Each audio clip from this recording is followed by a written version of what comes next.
우리가 5년마다 반복되는 장면이 있습니다. 뭐냐면 새 정부가 출범하면 정부 관계자가, 고위 관계자가 식품업체 책임자들을 불러두고 막 호통을 치면서 손가락질을 한 장면입니다. 니들이 담합을 해서 물가를 올렸지. 우리 서민들이 물가가 올라서 너무 힘들어한다. 빨리 가격 내려. 라고 이제 손가락질을 치는 장면이죠. 그러면 온갖 뉴스와 그 뉴스를 보는 시청자들은 정부 고위 관계자가 가르친 손가락의 끝을 보게 됩니다. 그 손가락 끝에는 식품업체들이 위치하고 있는 거죠. 그런데 물가가 오른 게 과연 식품업체들 때문만일까? 라고 생각해 볼 지점이 있다는 게 제 책의 내용이거든요. 자, 결국 이 문제는 우리는 왜 점점 가난해지는가? 라는 문제와도 맞닿아 있습니다. 생각해보면 월급은 조금씩 오르잖아요. 그런데도 불구하고 우리는 부자가 되고 있다고 느낍니까? 아니면 점점점 더 힘들어지고 있다고 느낍니까?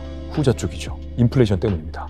당연하죠. 왜냐하면 나의 임금이 오르는 속도보다 세상 모든 것이 오르는 속도가 훨씬 더 빠르기 때문입니다. 자, 이때 정부는 나도 모르게 내 지갑에서 내 돈을 슬쩍슬쩍 가져가고 있다면, 그런데 많은 사람들은 그걸 눈치채지 못하고 있다면 어떨까요?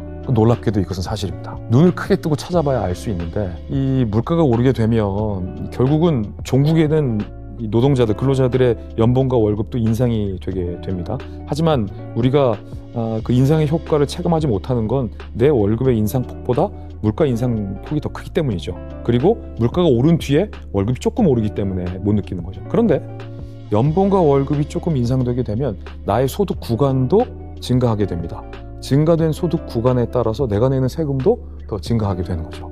이때 정부는 손 안 대고 코 푸는 상황이 찾아오게 되는 겁니다. 왜냐하면 정부가 갖고 있던 빚은 실질적으로 줄게 되거든요. 왜냐하면 돈의 가치가 떨어졌기 때문에 부채의 가치도 떨어지게 되는 거죠. 그런데 여기서의 재밌는 점은 명목상의 국민들의 소득 구간과 소득 수입이 숫자가 늘어났기 때문에 정부가 걷어들이는 세수는 더 증가하게 됩니다. 부채는 낮아지고 세수는 올라가게 되는 거죠. 국민들 입장에서는 국민투표로 동의한 적도 없고 세금 고지서로 받아들인 적도 없지만 나는 나도 모르게 세금을 더 내고 있는 겁니다.